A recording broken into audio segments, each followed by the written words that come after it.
राधे राधे। आप सभी का मेरे चैनल पर स्वागत है।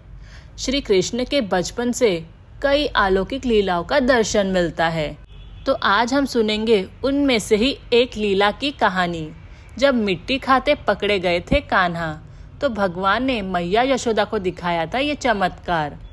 कान्हा की कई लीलाओं में एक है मिट्टी खाने की लीला, लेकिन कृष्ण की इस लीला से मैया यशोदा भी चकित रह गई थी। भगवान श्री कृष्ण के अद्भुत और अलौकिक लीलाओं के दर्शन कई जगह मिलते हैं, फिर चाहे वो पड़ोस के घर से मटकी तोड़कर मक्खन चुराने की हो या फिर स्नान करती गोपियों से वस्त्र चुराने की। कृष्ण की अलग अलग लीलाओं के कारण ही उन्हें कई नाम भी मिले हैं। कृष्ण की कई लीलाओं में एक अद्भुत लीला से मैया यशोदा भी चकित रह गई थी। जानिए, जब यशोदा मैया ने कान्हा को माटी खाते हुए पकड़ लिया था तब क्या हुआ था। कान्हा बचपन में केवल माखन मिश्री ही नहीं बल्कि माटी भी खाते थे। एक बार यशोदा मैया से किसी ने शिकायत कर दी कि तुम्हारा लाला माटी खा रहा है। यह सुनकर यशोदा मैया तुरंत कान्हा के पास पहुंची और कान्हा को धमकाते हुए कहा, लल्ला तूने माटी खाई है। मुख में माटी होने के कारण कान्हा ने गर्दन हिलाकर ना में उत्तर दिया। तब मैया यशोदा ने यह जानने के लिए कि कान्हा झूठ बोल रहे हैं या सत्य, जबरदस्ती उनसे मुंह खोलने को कहा। जैसे ही कान्हा ने अपना मुख खोला, मैया यशोदा को पूरे ब्रह्मांड के दर्शन हो गए।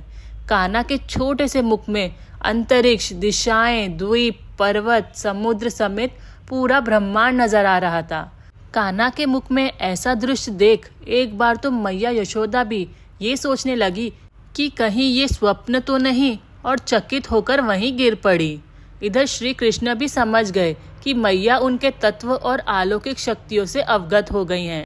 तब श्री कृष्ण ने तुरंत अपनी शक्ति रूप माया विस्तृत कर दी, जिससे क्षण भर में मैया यशोदा सब कुछ भूल गई और उन्होंने कान्हा को उठकर अपनी गोद में बिठा लिया।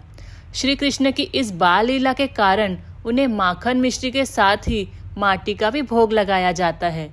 मथुरा जनपद के महावन क्षेत्र में स्थित श्री कृष्णा के एक मंदिर में भगवान को माटी का भोग लगाया जाता है। इस मंदिर के समीप ही यमुना नदी है। भगवान के प्रसाद के लिए पेड़े का भोग तैयार करने के लिए यमुना से मिट्टी निकाली जाती है और पेड़े का भोग बनाया जाता है। कहा जाता है कि यमुना नदी के इसी घाट के पास भगवान श्री कृष्ण के मुख में मैया यशोदा को ब्रह्मांड के दर्शन हुए थे, इसीलिए इसे ब्रह्मांड घाट कहा जाता है और यहाँ स्थित भगवान को ब्रह्मांड में हरि के नाम से जाना जाता है। तो ये थी आज की कहानी। अगर आपको ये कहानी अच्छी लगी हो तो प्लीज़ मेरे चैनल को सब्सक्राइब करें। Thank you. राधे राधे।